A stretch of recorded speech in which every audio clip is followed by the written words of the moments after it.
Hello everyone, welcome back to our yet another question in our Write With Me session. And today I've picked up a question which was there in our RTP, that is RTP May 25 exam. This question is there in that RTP, and today I've decided to write this answer with you all. I hope before you have come to this session, you've actually written the answer. So let's get into it. Sri Shivai Temple Trust decided to get renovation of the temple under trust. For this purpose, the president of the trust discussed the budget with contractor.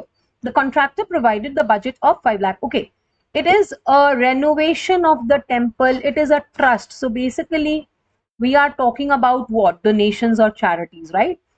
The president of the trust discussed the budget with the contractor. The contractor provided the budget of 5 lakh. After gaining enough membership to support the funds required renovating the temple, the committee entered into a contract with the contractor for renovation. The plans for the proposed structure were submitted and passed, but as the membership list increased, the plans also expanded.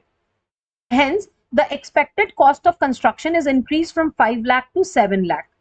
You have given me an estimate of 5 lakh, but now you've increased it to 7 lakh. Am I bound to accept? No. Now, increased amount of 7 lakh stayed approved, but we have accepted it and obligated by the committee and contractor. A promise to give donation is not enforceable, but if the person has done the work, is it payable? Yes. Renovation work was completed, the work is already done, and the contractor demanded the payment from the committee. Meanwhile, new members who promised to contribute did not turn up. President had filed a suit against the members who promised to contribute. Members denied on the views that their contract with committee to contribute was without any consideration, hence invalid. Correct. Contract without consideration is not valid. But in case of charities and donations, if the other person has incurred any liability, he can recover to the extent of liability incurred. So are they liable to pay? Yes. So let's write the answer how we are supposed to write it. Achha, one more thing. Whenever you are writing a provision which is a locha, loka locha, right? Which is a locha to the main rule, you must first quote the rule and then talk about the locha. Okay? So please make sure whenever your question relates to any locha to a rule, please first write the rule and then you write the locha. So, as per the provisions of the Indian Contract Act 1872.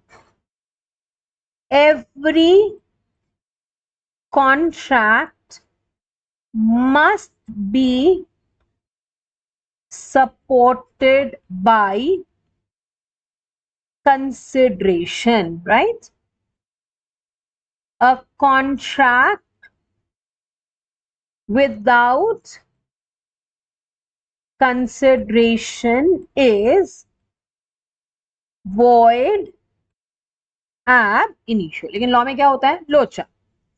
However, there are certain lochas, exceptions to this rule.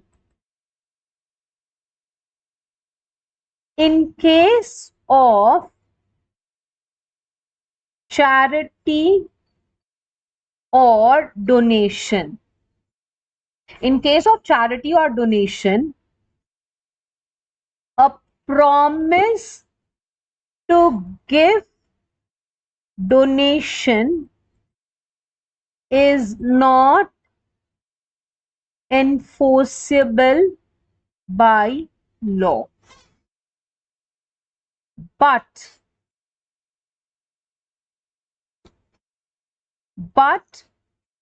on the basis of the promise, if the other person has incurred any liability, he can recover to the extent of liability incurred, right? The question is whether the committee will succeed under the provisions. Therefore, the committee will succeed to recover the donation from the members, right? So I hope your writing practice is going amazing. You're practicing writing. Keep doing it. I'll see you tomorrow with yet another question. Happy learning and stay motivated.